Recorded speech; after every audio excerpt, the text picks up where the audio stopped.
जब देश में लोकसभा का चुनाव आता है तो केंद्र में सरकार बनाने को लेकर पार्टियां बड़ी मुस्तैद हो जाती हैं। तमाम दावों और वादों का मानिए भंडार सा लगा दिया जाता है, लेकिन उससे ठीक पहले होने वाले राज्यों के विधानसभा चुनाव परिणाम बहुत ही असरदार होते हैं।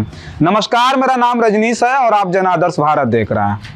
देश की राजनीति में अब हलचल तेज होने वाली है। 5 राज्यों के विधानसभा चुनाव के परिणाम कल यानी 3 दिसंबर को आने वाला है। पूरे देश की नजर इन 5 राज्यों पर है। जैसे ही परिणाम आएंगे उसके बाद केंद्र की राजनीति का ताना बाना बुना जाने लगेगा।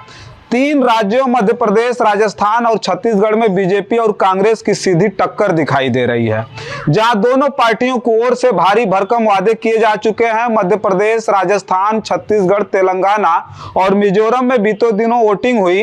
अब केवल परिणाम आना बाकी रह गया है। एग्जिट पोल की माने तो छत्तीसगढ़ और राजस्थान में कांग्रेस दोबारा सरकार बनाने जा रही है। हालांकि यहां जनता ने हर बार सत्ता परिवर्तन में विश्वास किया, लेकिन इस बार सारे रिकॉर्ड टूटने जा रहे हैं। वहीं 230 विधानसभा सीटों वाले मध्य प्रदेश में बीजेपी की प्रतिष्ठा दांव पर लगी है। यहां लड़ाई कांटे की है। बीजेपी ने पूरी ताकत झोंक दी और अपने बड़े बड़े नेताओं को चुनाव मैदान में उतार दिया। यहां तक कि अपने केंद्रीय मंत्री और सांसदों को विधानसभा चुनाव लड़ने के लिए भेजा है। अब तो बस 3 दिसंबर का इंतजार है। हालांकि मध्य प्रदेश को लेकर कांग्रेस भी आशावान है। उसे पिछली बार की तरह इस बार भी सत्ता में लौटने की बहुत सारी उम्मीदें हैं। 5 राज्यों में बीजेपी की इस बार कुछ ज्यादा ही नूरा कुश्ती हुई, लेकिन आसार सरकार बनाने की कम ही दिखाई देती है। जनता के बीच इनके दावों और वादों का असर पहले की अपेक्षा बहुत कम हुआ है। इसके पीछे कारण उनके खुद के किए गए वादे चुनाव बाद जुमले में बदलते रहे हैं। आपको याद होगा 15-15 लाख रुपए हर गरीब के खाते में, हर साल 2 करोड़ युवाओं को रोजगार, किसानों की आमदनी दोगुनी वगैरह वगैरह वादे चुनाव पूर्व और पश्चात परिवर्तित होकर पैदल लौट गए। इस बार जनता ने भी इन्हें पैदल करने की ठानी है, जिसका प्रमाण कर्नाटक से शुरू होकर दिल्ली पर ही खत्म होना है।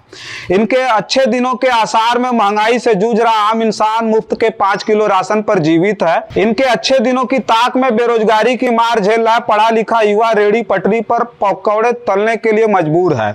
इनके अच्छे दिनों की ख्वाहिश लिए कर्ज में डूबा किसान परिवार के भरण पोषण के अभाव में आत्महत्या कर रहा है। फिर भी इनके दावों और वादों का पिटारा चुनावी घोषणा पत्रों में धूम मचाने वाले हैं और उन्हीं वादों के भरोसे वो 2024 में चुनाव में वापसी करने की फिराक में भी हैं, जो असंभव सा प्रतीत होता है। एक तरफ जहां विपक्षी पार्टियों ने अपना गठजोड़ तैयार कर लिया, वहीं कांग्रेस नेता राहुल गांधी की बढ़ती लोकप्रियता का भी बीजेपी पर बुरा असर पड़ता दिखाई दे रहा है। साथ ही उत्तर प्रदेश में समाजवादी पार्टी भी अपना जनाधार मजबूत करने में लगी है, जो भाजपा के लिए चुनौती से भरा साबित होगा। 5 राज्यों में बीजेपी की हार उसके लिए केंद्र में दोबारा लौट आने के संकट पैदा करने वाला है। फिलहाल इस खबर में आपकी क्या राय है, हमें कमेंट बॉक्स में लिखकर जरूर बताइएगा। हमारी अच्छी खबरों के लिए बने रहें जन आदर्श भारत के साथ। नमस्कार।